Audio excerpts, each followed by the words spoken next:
အားလုံးပဲမင်္ဂလာပါနော် ICL Computer Landing Page မှာပြန်လည်ကြိုဆိုပါရစေအခုလေ့လာရမယ့်သင်ခန်းစာကတော့ PowerPoint နဲ့အခုလိုမျိုး PowerPoint transition ကိုဘယ်လိုလုပ်တယ်လဲဆိုတာကိုလေ့လာကြည့်အောင်နော်အခုဒီ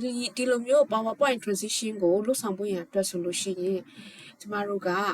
file ကိုနှိပ်ပြီးတော့မှ new အတစ်ခေါ်ပါမယ်ပြီးတော့မှ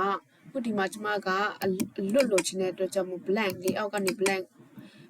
နဲ့ရွေးလိုက်ပါမယ်ပြီးတော့လို့ရှိရင် insert ကိုနှိပ်ပါမယ် insert ကနေပြီးတော့မှ picture ကိုရွေးပါမယ် picture နေပြီးတော့မှ this device ကိုရွေးပါမယ် this device ကနေဒီပုံကိုပေါ့နော်ရွေးပါမယ်အခုဒီပုံကျလာပါပြီအခုကျလာတဲ့ဒီပုံကိုကျမကcopy နှိပ်ပြီးတော့မှ paste ပြန်နှိပ်ပါမယ်ဒါဆိုလို့ရှိရင်ဒီနှစ်ပုံထပ်သွားပါပြီအခုနှစ်ပုံထပ်သွားပြီဆိုတော့ကျမကဒီပုံကိုကျမက background လေးနည်းနည်းဖြတ်မှာပဲဖြစ်ပါတယ်ဖြတ်ဖို့ရန်အတွက်ဆိုလို့ရှိရင် picture ကိုနှိပ်ပါပြီးတော့ remove background ကိုနှိပ်ပေးပါ remove background ကိုနှိပ်မယ်ပြီးတော့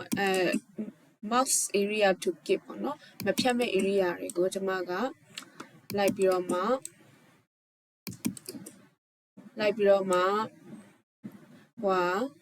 စိမ်းရောင်နဲ့ပေါ့နော်လိုက်သားပါမယ်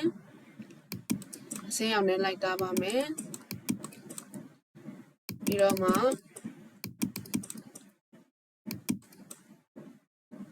စိမ်းရောင်နဲ့လိုက်မှသားပါမယ်ဟုတ်ပြီရေခဲတောင်ပုံလေးဟုတ်ပြီ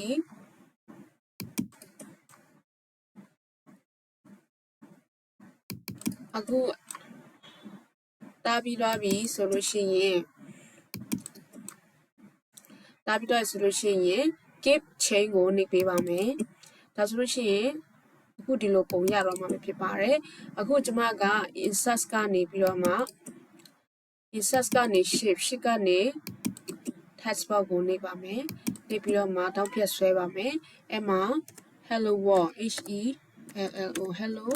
world hello world ဆိုမှရေးမယ်ပြီးရင်ဒါကိုစိုက်ကြည့်လိုက်ပါမယ်စာလုံးဒီဇိုင်းကိုကျွန်မက area black ကိုရွေးလိုက်မယ်ပေါ့နော်ဟုတ်ပြီဒီလိုမျိုးအရွယ်ရပြီဒါဆိုရင်ဒါကိုစာလုံးပေါ့နော်ဒီဇိုင်းလေးတွေပြင်မယ်ပေါ့နော်စာလုံးဒီဇိုင်းပြင်ဖို့အတွက်ဆိုရင် shift format ကိုတွားမယ်ပြီးတော့အရောင်ကိုဒီအရောင်ရွေးလိုက်မယ်ပေါ့နော်